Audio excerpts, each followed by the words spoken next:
Vamos a hablar ahora de discalculia. Para saber todo sobre esto, tenés que mirar la nota con la licenciada Lorena Brando. Hola chicos, ¿cómo están? Esta vez vamos a hablar de discalculia. Seguramente algunos han escuchado hablar de esto en la escuela, alguna vez los papás lo habrán nombrado. Y a veces nos preguntamos, bueno, ¿qué es la discalculia? Y me preguntan, ¿la discalculia es como tener dislexia pero con los números? Y yo les explico, bueno, que a ver, tienen algunas similitudes, pero no es lo mismo. La dislexia y la discalculia, las dos son dificultades específicas de aprendizaje, pero la discalculia está relacionada con el procesamiento del número.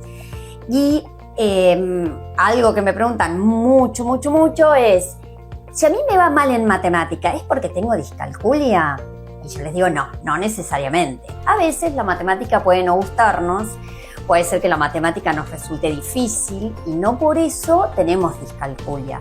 La persona con discalculia tiene una dificultad en el procesamiento del número que es muy específica. ¿Cómo hacemos para darnos cuenta si una persona tiene discalculia? Bueno, esto lo hacemos a través de un diagnóstico psicopedagógico y se va a analizar la inteligencia de la persona, se va a analizar el procesamiento matemático y ahí veremos si realmente hay una dificultad en el procesamiento del número o no. Ahora, a veces los papás me dicen, bueno, Lorena, mi hijo está en primer grado y da vuelta a los números. ¿Esto es tener discalculia? No. Hay cosas que pueden aparecer tanto en el nivel inicial como en primer grado, como puede ser que hagan el 3 para un lado o el 3 para el otro, el 6 pata para arriba y que parezca un 9 y pasa a ser normal dentro del proceso de aprendizaje. Esto no significa que una persona vaya a tener discalculia. Sí es importante que eso vaya desapareciendo a lo largo del primer grado. Y a ver, ¿y cuándo uno puede sospechar que la persona tiene discalculia? Cuando la matemática pasa a ser un gran obstáculo en la escuela. Entonces, de repente están aprendiendo a sumar y les están enseñando a sumar y vienen sumando y practicando la suma y el chiquitín se olvida constantemente cómo es el proceso de la suma. Ahí podemos prestar atención y decir, ¿habrá alguna dificultad en la matemática o será nada más desde lo atencional que está teniendo problemas? También puede ser que presenten dificultad para saber la hora, sobre todo en los relojes cuando tenemos las agujas. Bueno, ahí hay bastante dificultad en las personas con discalculia, en el manejo del dinero, cuando le dictamos un número y los números aparecen pero en posiciones que no son correctas. Y entonces ahí todos estos elementos pueden hacer que nosotros sospechemos que puede haber una discalculia. Pero ninguno de estos elementos por sí solo nos habla de que hay una discalculia. Para que nosotros podamos diagnosticar discalculia, lo mismo que con dislexia, necesitamos que el niño haya pasado por un proceso de aprendizaje. O sea, nosotros en salita de 5 sí tenemos indicadores que nos hacen sospechar que puede llegar a haber una dificultad. Pero el diagnóstico de decirle a la persona si este niño tiene discalculia, lo podemos hacer una vez que haya pasado por un proceso de aprendizaje sistemático y metódico como tenemos en la escuela. ¿Bien?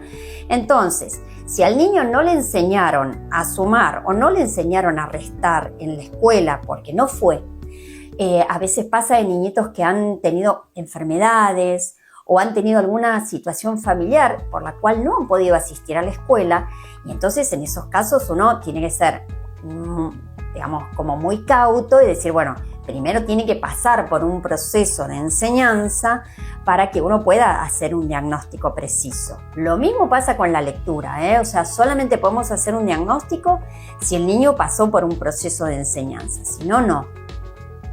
Y la discalculia a veces sí viene acompañada por dislexia, entonces son niños que tienen dislexia y discalculia. A veces viene acompañada por disgrafía, que es la dificultad en la escritura, y entonces tenemos niños con discalculia y disgrafía, o niños que tienen discalculia y déficit de atención, o a veces es discalculia sola.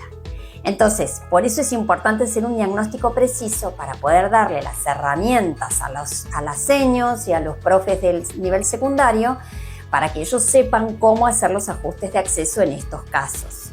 ¿Bien? Y otra cuestión que siempre me preguntan es, bueno, Lorena, ¿y la discalculia lo va a acompañar durante toda la vida o alguna vez se va a curar? No, bueno, a ver, como cualquier dificultad de aprendizaje, lo va a acompañar durante toda la vida.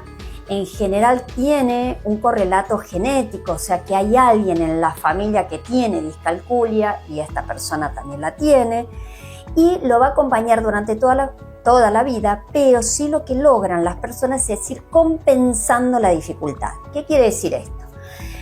Por ejemplo, yo sé que soy malo con los números y entonces sé que los cálculos tal vez los voy a subir a una planilla de Excel para que me haga los cálculos y no los voy a hacer yo porque sé que me voy a equivocar.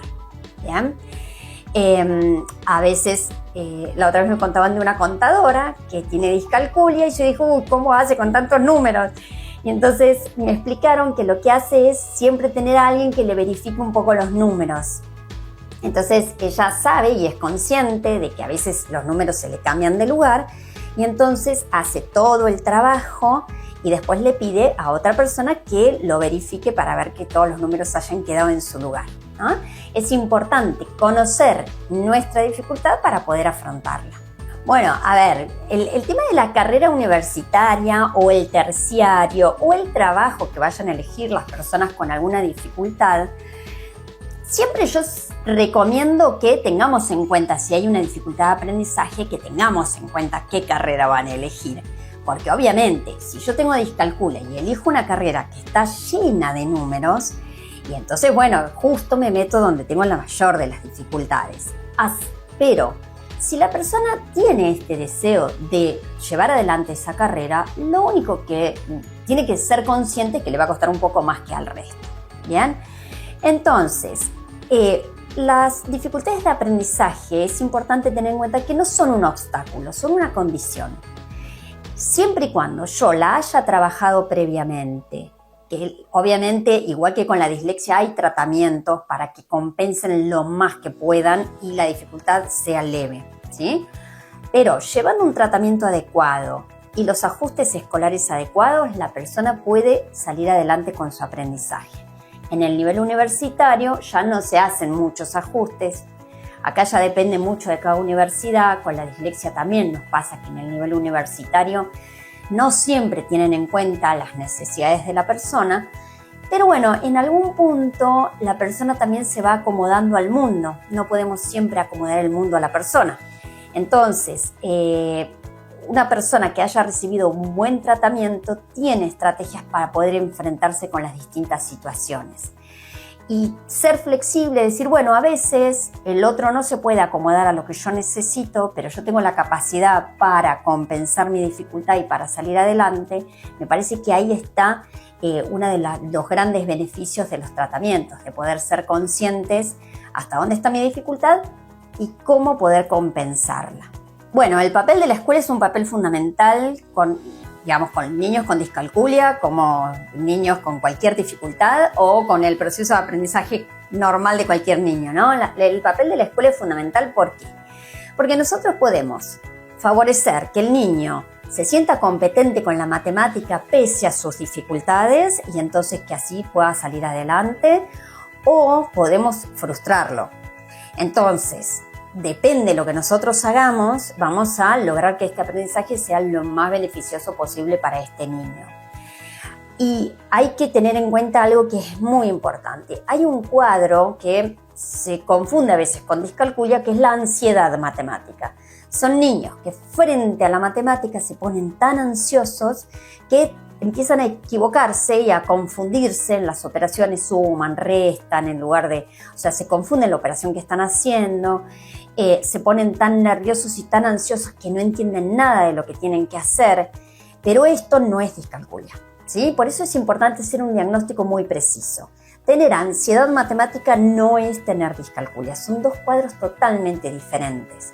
Por eso es fundamental cuando las seños hacen las derivaciones que los papás la cumplan a esta derivación y que consulten, porque no es lo mismo el acompañamiento que uno tiene que hacer en un caso o en otro, y no es el mismo el pronóstico tampoco.